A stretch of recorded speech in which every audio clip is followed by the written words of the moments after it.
Thank to you so 4 much p.m. for giving us that bridging the And gap then we're going to between have our coding and farewell day. storytelling. I hope those creatives definitely How do got we something use the from this. As a Google creative, I Meet definitely learned a virtual lot about tomorrow? tech All through right. seeing So that. But what we're going to learn no, about right now, Victor, this is for not those the that are looking workshop. to The get into workshop is product, for going to those that start are in a few already in moments. product, or The those that Wi-Fi founders, has been trying to be in the way with when us you today, have a but the product, right? technical difficulties, we will continue to A product overcome right here. them. We are going to get What started with you this session in just a moment. That is going to be turning your setbacks into comebacks. So that session will be coming up in just a few moments. But right now, I'm just giving you guys an overview as we wait for what's to come for the rest of this week, the Techsgiving segment. Next question. Will there be virtual sessions tomorrow? Let me just ask this text in the chat real quick. I'll get back to you with that answer in just a moment. Let me see.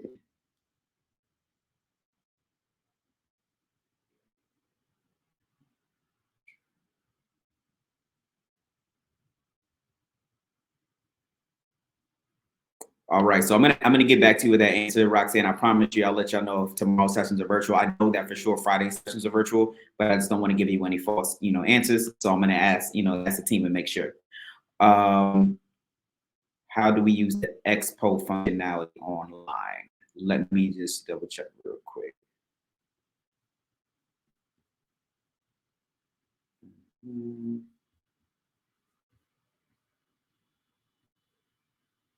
So I'll get back to you with that answer as well as how to use the expo functionality online.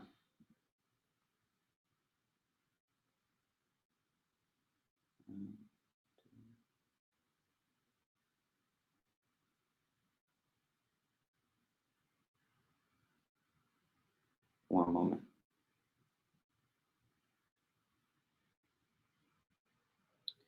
All right, I'm going to get the answer for you as well.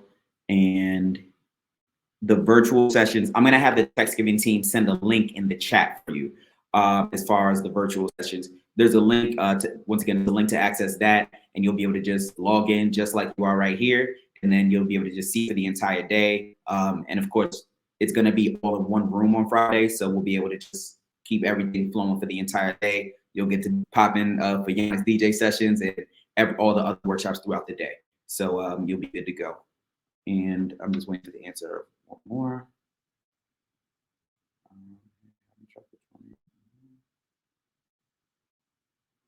Perfect. Okay. The event schedule link is down. Let me double check right here. It should be up now. Let me take that link into the chat.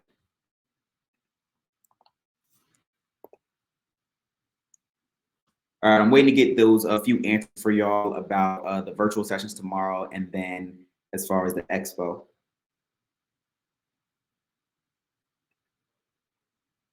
Are y'all sure the link is down? I'm able to access it right now on my computer.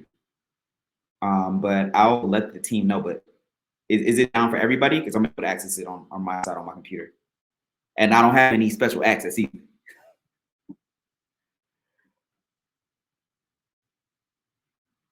All right. Let me know if y'all have any other questions. You waiting to get those answers about the but let me know if anything I can answer. Yeah.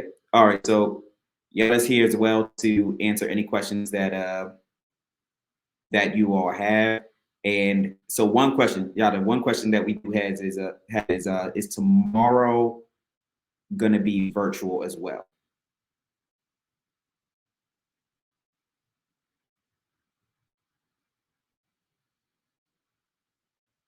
As far as the badges go, you're gonna get those at after. You're gonna get those later.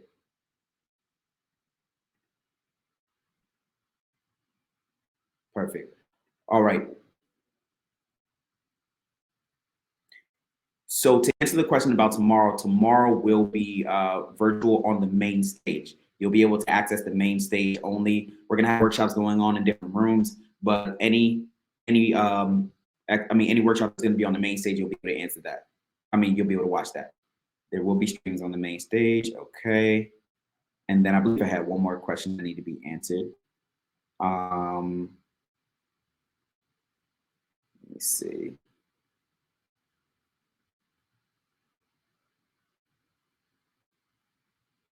Yep. Okay, so there you go. So you can get your badges at the welcome event tonight or at the Audi Field tomorrow. And lastly, how do we get in touch with the expo companies online? I'm not going to sit here and lie. You know, I'm never going to lie and act like I know the answers to every question, but I'm going to get y'all the answers up. Call me the connector, but I might not have an answer to everything. You're very welcome. So lastly, Yada, they want to know, how do they get in touch with the expo companies if they're going to be tapping in virtually, if they're going to be online? Okay, cool. You got it. All right, y'all. So we're gonna get going in just a few moments with the last workshop of the day. If y'all have any more questions, let me know. I'm gonna play some tune for y'all while we wait. Let me know if y'all have any songs that y'all would like to hear. But until then, DJ Coke about to do his thing for a second.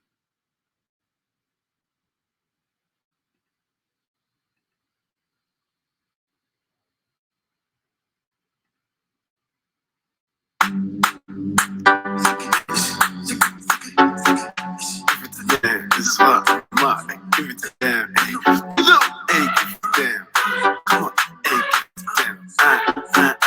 Give it to them. Give it to them. Whoa. Joanna, you're busy, body busy tonight. Joanna, making on the dummy tonight. Joanna, you're busy, body giving me life. Oh, life, eh. Why you do me like Joanna? Joanna. Why you do me like Joanna? Joanna. How you gonna do me like Joanna? Joanna. Hey Joanna. Hey Joanna. Joanna. Hey. How you gonna play me like Drogba? How you gonna do me like Drogba? Oh, DJ Drogba. DJ Drogba. Joanna, you're busy, body busy tonight. Joanna, taking on the dummy tonight. Joanna, you're busy, body giving me life. Oh, hey life, hey. How you do me like Joanna? Joanna. How you do me like Joanna? Joanna. How you gonna do me like Joanna? Joanna. Hey Joanna. Hey Joanna. Joanna. Joanna.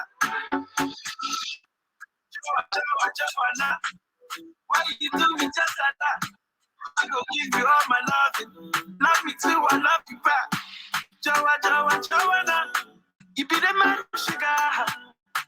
Man, them sugar. Give me a bloody bag, I want bloody.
Hello?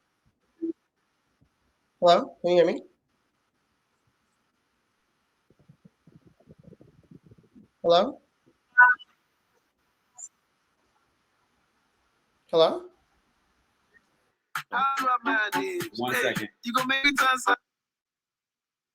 All right. So looks like perfect. All right, Genesis, you're here. Glad to have you here. All right. So we're going to get started with our final workshop of the day. Once again, please show some love for Genesis Bonds. You got it. You take over.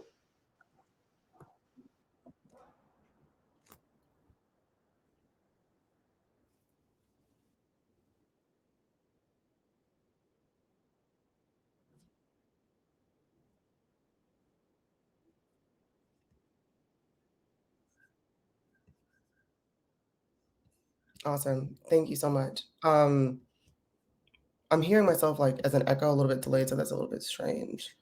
But I'm ready to get started. So hey everyone, nice to I guess speak with you. I am Genesis Bonds, and today I'm going to be talking with you guys about I guess recovering after a layoff. Hey friends, I see everyone's. Oh god, this.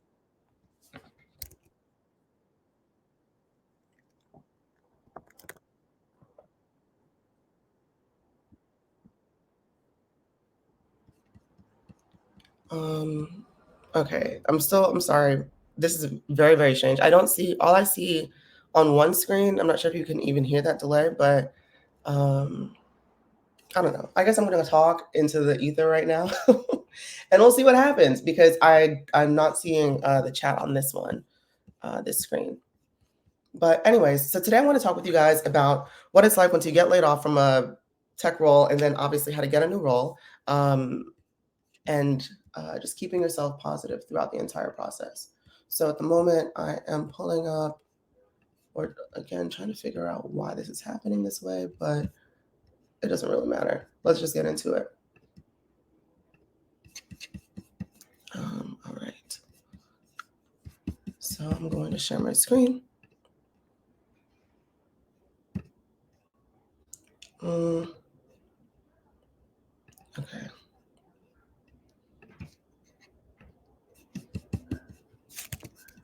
Can everyone see this? Oh, I guess I wouldn't even know. All right. Let's see. I think people.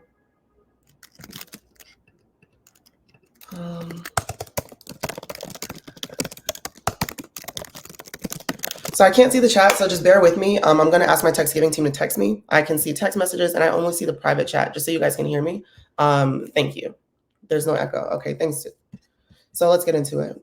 Again, my name is Genesis Bonds. I am a senior software engineer currently at Bloomberg. But throughout my career, I've had a lot of ups and downs. And I think, something that's made me, I won't say that's given me, I guess, power throughout my process, but something that's really helped me progress has been super vulnerable about everything, from difficulties in college to difficulties with being laid off. So when I was laid off, I definitely was able to take my time and process things. Now I feel much better. It was over a year ago at this point. But I've seen, obviously, like last week, I think people from Spotify got laid off. I know about 30,000 people from Pfizer got laid off. So we're still not out of the thick of things with this. That being said, I think it's really important to prepare yourself for these things and also to just recognize that it's not just you who's going through it. So let's discuss. So first I want to discuss layoffs, severance, if you have one, and moving forward. And then, of course, planning out your timeline for studying and getting a new role financially, because one thing we're not going to do is sit around, not make any money, right? How to leverage your network, and then preparing for interviews. So layoffs and severance. First, I want to talk to you guys about my time at Meta and how honestly devastating it was and why it was so ridiculous. So when I started in September 2019, I started as a rotational software engineer. I'm not sure if you guys are familiar, sorry about that, familiar with those programs at these tech companies, but basically what I've come to find out is that they use them as sort of pseudo DEI opportunities, because it'll be a program where you enter a space and then you're rotating either every 5 to 6 months. I've seen it for product management roles, software engineer roles, and otherwise. More often than not, unfortunately, you see more women in these spaces. You'll see more Black people in these spaces, but it is a good way to get your foot in the door as a full-time engineer or a full-time employee. At Meta, when you joined, you're joining as an IC3, which is basically right out of college. And what this means is they're not necessarily sure if you're ready just yet to be full-time, or I'm sorry, to be an IC or let's say mid-level engineer. So you're not just out of school, but you're not quite yet IC4 material. So they give you a year to get your life together and basically prove that you're an IC4, which I did by October 2020. Throughout my time there, I was moving between teams a lot, obviously because we started off as a rotational engineer. And then in January 2022, I moved over to Instagram Music, which I loved. And I joined because of the fact that, of course, Facebook, Instagram, and the family of apps are mostly mobile apps. And trying to find a good team on web just wasn't really doing it for me. So I switched to Android, trying to learn a completely new stack. It was difficult for me, but I realized around, let's say,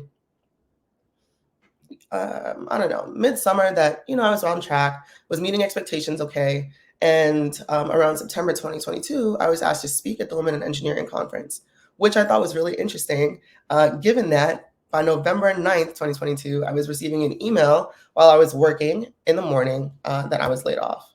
And okay, my computer's freezing, but I have a screenshot of the email. You guys are gonna absolutely love it.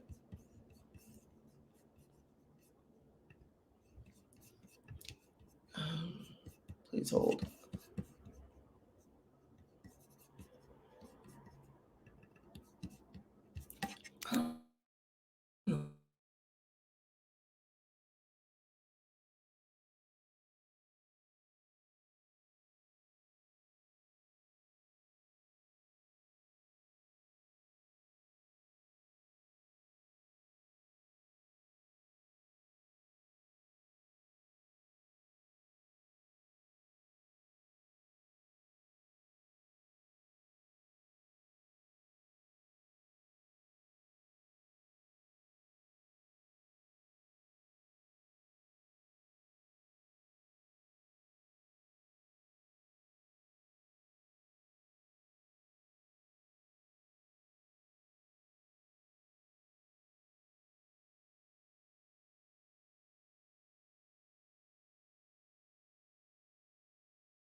Ooh.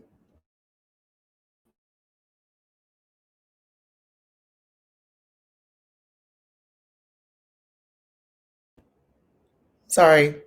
I don't know what's been going on, guys. My computer never acts up, so sorry about the mute issue. I'm not sure what you heard or what you didn't, so I will briefly recap.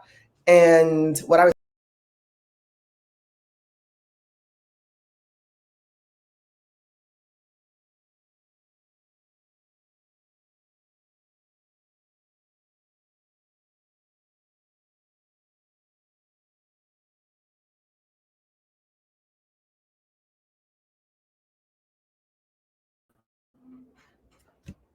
I'm sorry. Can you guys hear me? Can you see me? What is going on? You're back now. We can hear you. Jesus Christ. Hey, it's been acting up for all of us all day. You good? All right. Sorry. Okay. Can you see my screen? I hope. Actually, no, you can't see my screen. I'm gonna present. Share screen again. I'm sorry, guys. But all right. So yes, I was pretty frustrated. But a couple of things that are important, right? When this first happens, you're going to be thinking about, damn, what did I do wrong? Especially being that I had just transferred to a new team, I was actually quite mortified. I was like, oh my God, I should have never went to Android. I don't know what's going on, so on and so forth. But we had just spoken, our team had just spoken when rumors happened. And my manager told us, I promise you guys, the day before, we should be good. Everyone on this team should be good because we're honestly a revenue driving team. And, you know, everything should hypothetically be fine. Obviously, that wasn't the case for myself and another person on my team. It was 2 Android engineers. And the other one, he had been there for maybe 6 years. So truly, I think there was like no rhyme or reason, but it did take me a while to not take things personally. So the first point here that I want to say is it's definitely okay to be sad, but not be stuck. The first few days of the layoff, I was like, all right, I'm going to sit and feel sorry for myself, but now let's get into business. A couple things to remember is to not take it personally, as 40% of Americans have been laid off at least once in their lifetime. So it is a very common occurrence. And now, actually, I was doing some research about what's been going on with the economy. About 28% of Americans have been laid off within the last 2 years. So, while of course it's not ideal, right? Do remember that this is something that we're sort of all dealing with together with the state of the economy. The best way to move forward after a tech layoff is to definitely make sure you're thoroughly understanding the stipulations of your layoff package and severance. The way that it worked at Facebook was you get 16 weeks, of pay, and then you get 2 weeks for every year that you've been there, plus all your PTO, which I thought was kind of lit. However, if you were to get a job before, I think it was, I got laid off in November, and I think it was February 22nd or something like that. And if I were to be employed before then and Facebook found out, then they would cancel the rest of my severance, which I thought was pretty ridiculous. So I'm happy that, I'm not happy that the process to get a new job took so long, but I'm happy that I, was reading everything and made sure I didn't, because you don't want to leave any money on the table.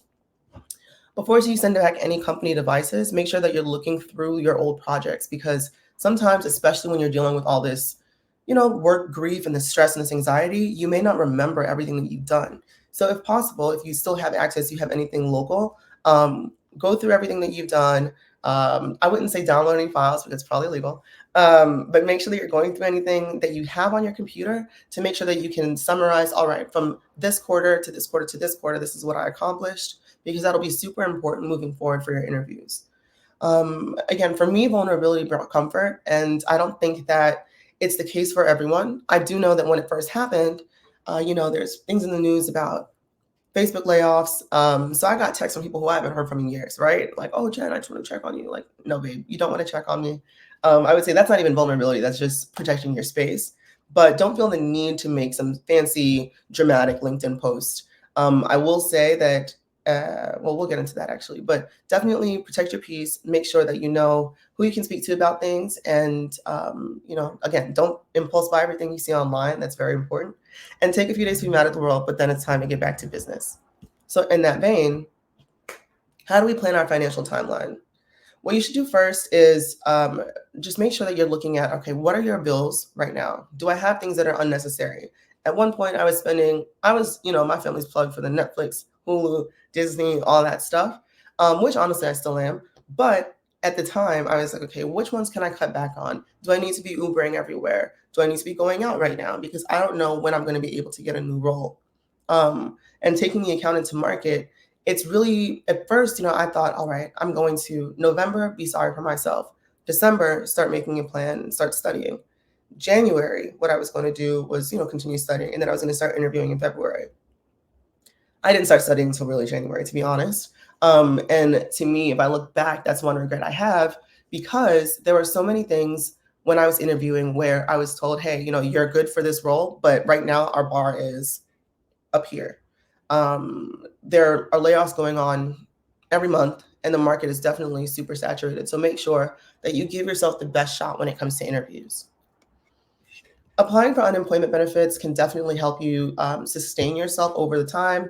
I, fortunately enough, had not applied for unemployment benefits before this time. So I had no idea that you had to log in every week and say that you're still looking for employment. So I skipped out or missed out on a ton of money, which I feel like not smart about. So just make sure you're paying attention to your state's rules and regulations. And then that being said, take the time you need. So if you're able to plan backwards, for how long can your money stretch? Would that being severance or savings, or can you move home for a little bit? Can you move in with someone, do you need to be paying that $3,000 rent? Figure out how much time you can take for just unstressing yourself, because it is a big deal for this to happen, especially if it's your first time, to studying for interviews and actually scheduling out these interviews. Something that's also important to note is there were 2 companies I interviewed for, and I passed the phone screen. One recruiter calls me back and he's like, "Hey, Genesis, do you want the good news or the bad news first?" And I was like, "Of course, give me the bad news." So he didn't listen. He gave me the good news first and said, "Well, you passed your phone screen, but we are on a hiring freeze right now." And I didn't hear back from them for about a month and a half until, so I told you guys I'm working in Bloomberg now.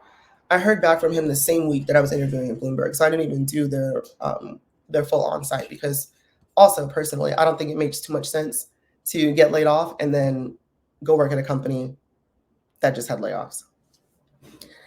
All right, so next I would like to talk to you guys about networking and why it's so important for this part of your life.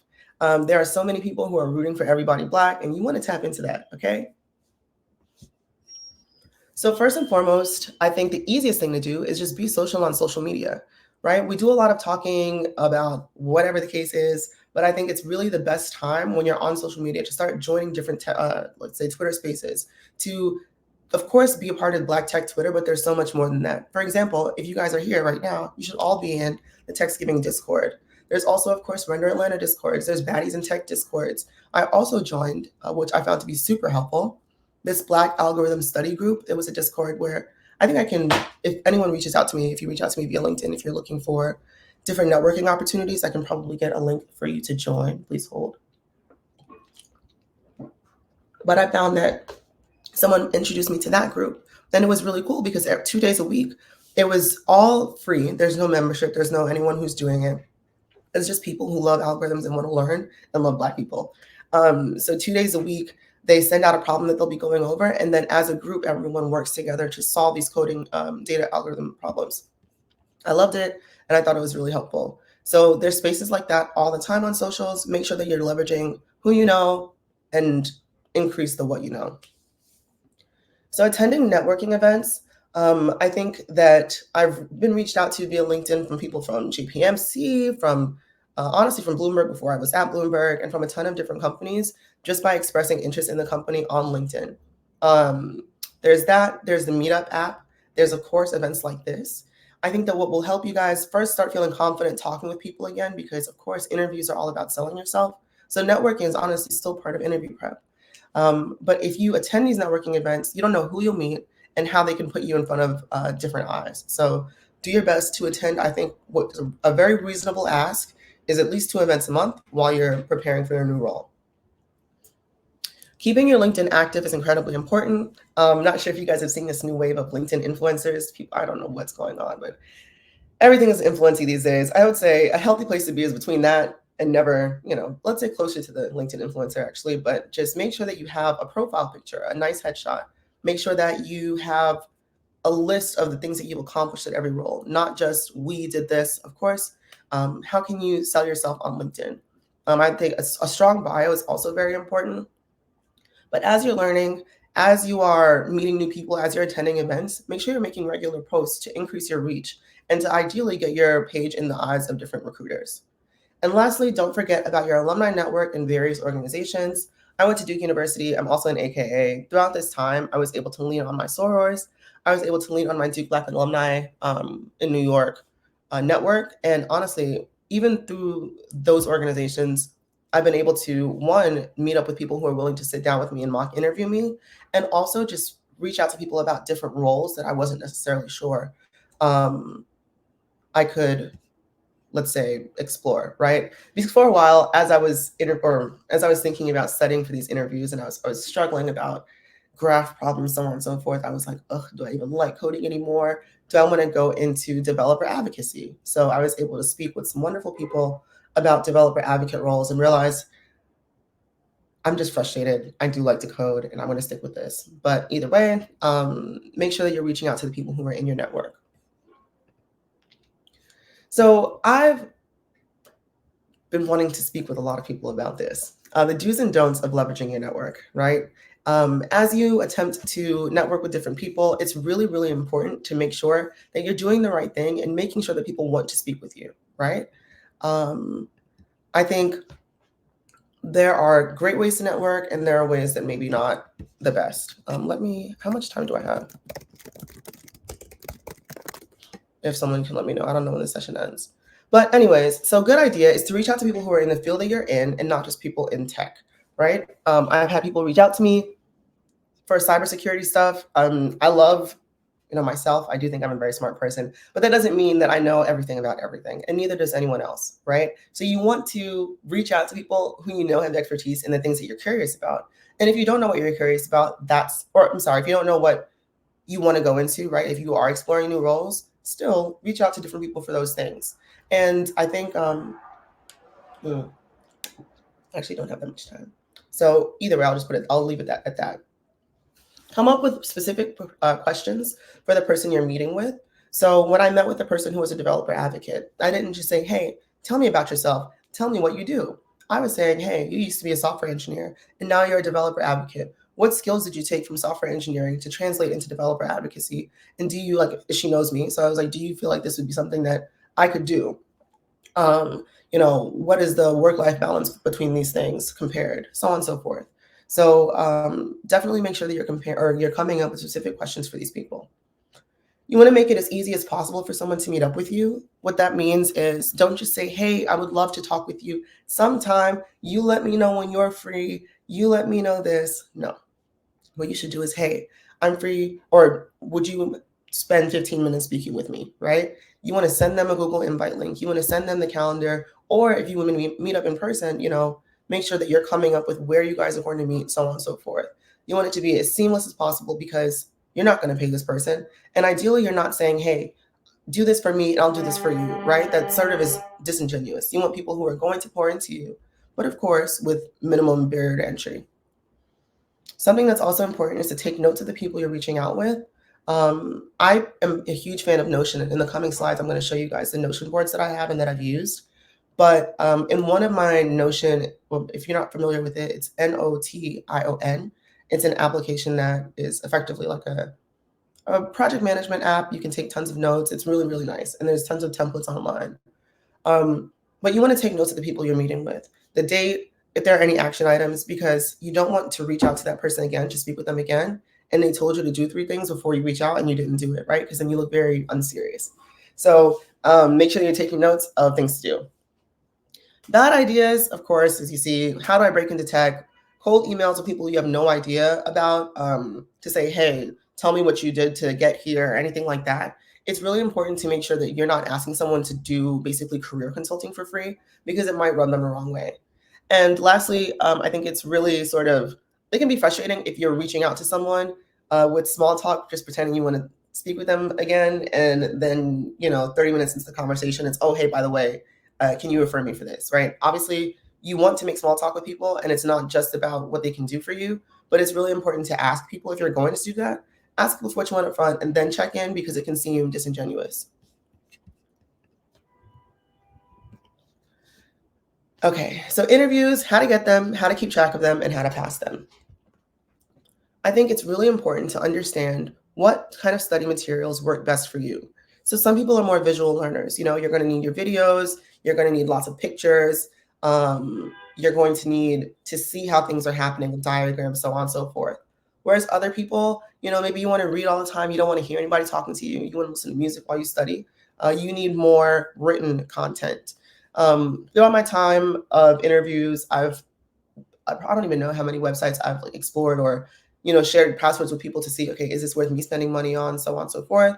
And these are some more niche ones that I found. Of course, everyone knows LeetCode, various YouTube videos, Algo Expert, but a couple of them that I found to be super, super useful throughout my time studying. Excuse me. One was Brilliant Black Minds, which I will talk about any day. It's actually a program that Serena Williams is involved with. It's a part of this company called Carrot. And what they do is give you free interviews with experienced interviewers.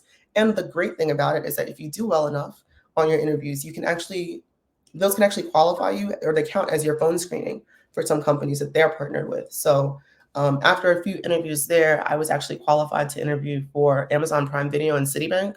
And I know that a lot of people have actually gotten roles from Brilliant Black Minds, where it's just free interviews that you can sign up for at any time. So it's really great. Educative.io is text lessons, which I thought was nice because, again, sometimes I don't like to be talked at when I'm studying. But they're text lessons and I have a little screenshot. This is what each thing looks like, So for various different course tracks, you can walk through and it'll tell you what you, give you information. And then at the bottom, there'll be challenges. Interview Cake, I thought was awesome because it gives you a problem and then it'll list out the issue and then it gives you a little bit of snippet of code to solve it. And then if you're not sure what to do, it says, hey, do you need more help? And it'll give you clues and give you back context for how to approach the problem. When I was actually interviewing for Facebook back in 2019, I swore by this website, but I think they increased their price. So I don't know. I don't swear by it anymore. But it is actually a great platform. And if you can share it with like 3 people, then I would definitely say try it, go for it. Structy is really cool. That also is video content. And then it'll have like videos where you can explain things. And then on the right is where you're solving code. I actually also signed up for LeetCode Premium, which I thought was really interesting because then you can see how the experts would solve those problems on LeetCode.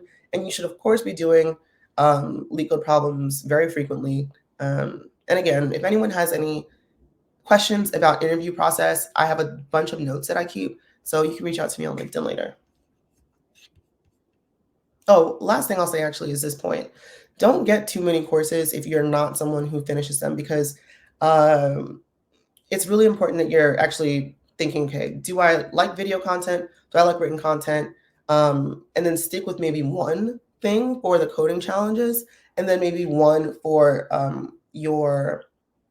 the interviews about, the system design. So you're going to need system design stuff and also your coding challenge materials. Try your best not to just be buying everything because it looks cool at first. I got a little excited when I was first studying because I was like, yeah, I'm going to study and bunker down. But then these things are like 200 hours each. You're not going to have time to finish every course. It's a lot of repetitive material.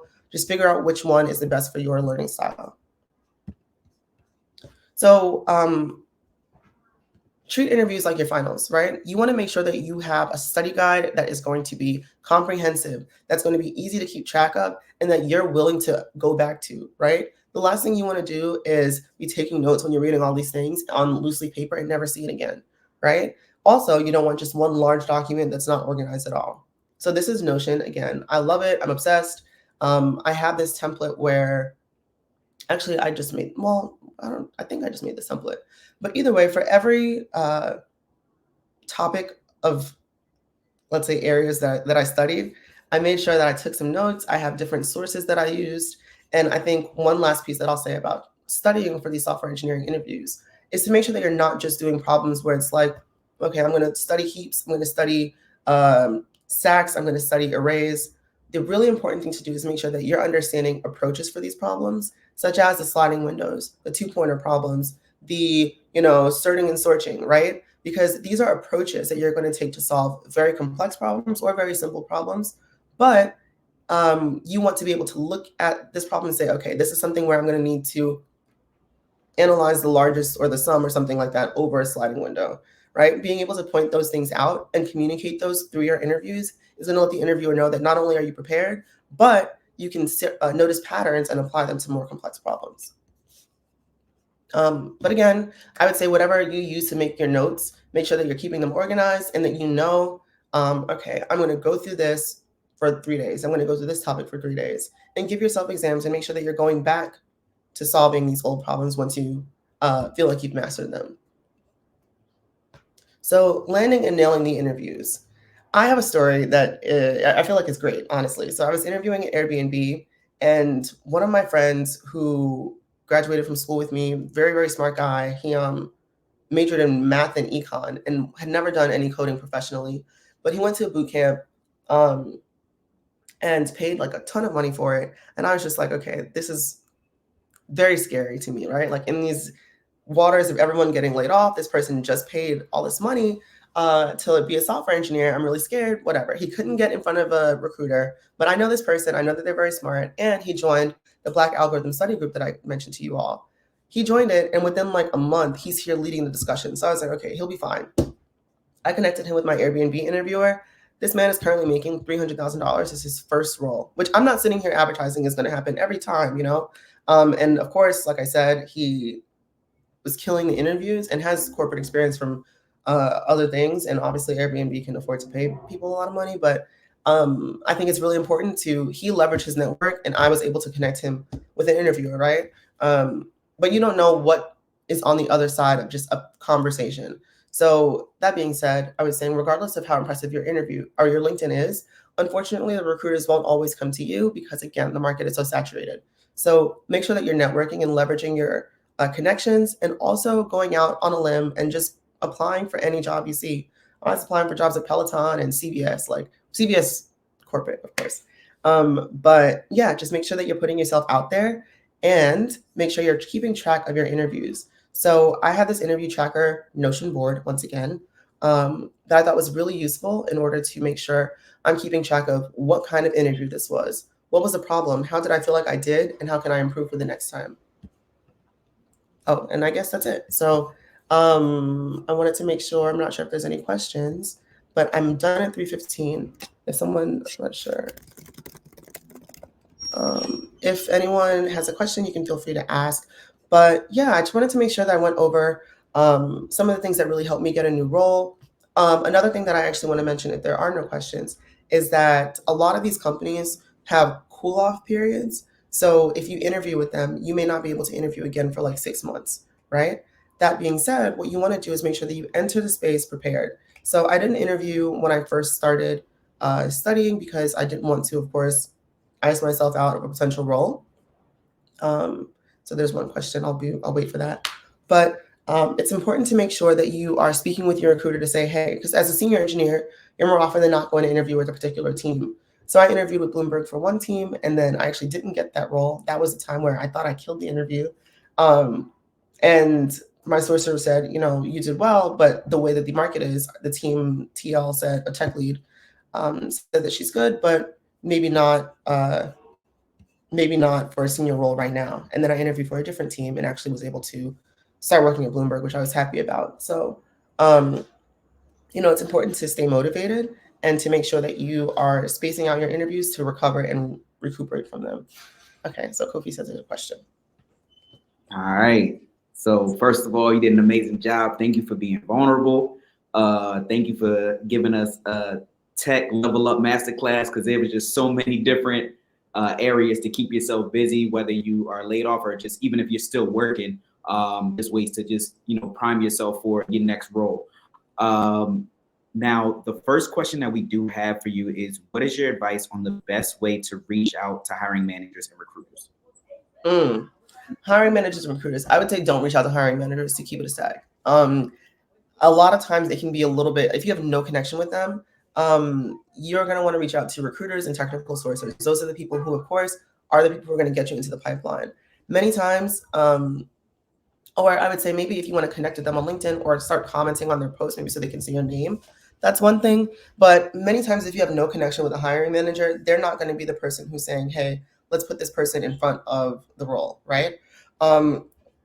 Excuse me. So reaching out, just cold calling, I think, is not something that I'm particularly good at. So as maybe I sit and I kind of project how I feel about it onto people. So there's different advice and there's different approaches for different people, because we're all different.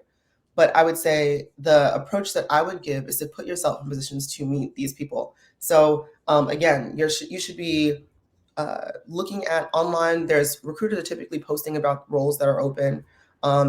Maybe you can, again, start networking with different recruiters by going to these events. But I would not say to reach out directly to hiring managers. For sure. All right. Can you tell us your background and degree? My background and degree. Oh, well, friends, I went to Duke, and I started off as an electrical computer engineering major, and I actually failed. So this is the thing where I started doing public speaking a little bit, because I wrote an article about this when I got my job at Facebook, because I failed 2 classes, and actually Duke doesn't do academic probation. They just dismiss you so that you don't mess up their graduation rate. So I actually failed 2 classes, failed out of school, which is really cute, and then had to reapply after 6 months, because they're basically like, get your life together. So did that, and then I transferred into computer science. So I graduated from Duke with a CS degree. Obviously, that being said, GPA was trash. So I was like, okay, how can I get myself in the market? And I ended up going to this boot camp called Reviture, which I really thought was interesting, because boot camps now, and also this is back in 2016. So I have a lot of feelings about boot camps now, but I won't say that here. I think the thing that I liked about the boot camp I went to was we kind of each had an equal stake because it was free. They paid for your certifications. They paid you minimum wage every week, and they actually housed you. But you had to work for them for 2 years. First year was going to be 50K. Second year, I think, was like 55K or something. But you'd have to go anywhere that they wanted you to go. So whether that's Arkansas for Walmart or New York for JPMC, either way, I did well. I was a technical trainer there because they hire trainers from the program. So I did that for 3 years, full stack web, and then I was at Facebook, and now I'm at Bloomberg. So it's kind of all over the place. I kind of just fell into that role, but it honestly changed my life, and I'm very grateful for it. But that's my background, technically. Sorry, thanks for that. And that was a quick little wind through your entire story. So you mentioned boot camps, and I know you said you didn't want to talk about it, but somebody asked, how do you feel about boot camps versus online certification? Okay, online certs absolutely necessary for like cybersecurity. I have a online cert. I have a Java certification. Nobody has asked me about that literally ever. No one cares. But I would say if you are someone who's self-taught, right, those are good ways to verify that you know what you're talking about. If you have not had a degree in CS, if you don't have experience, everything, like, it can't hurt to validate your knowledge base with a certification, right? But it's not something that you are gonna like bring up in an interview to say, oh yeah, like, I'm an expert or something like that. More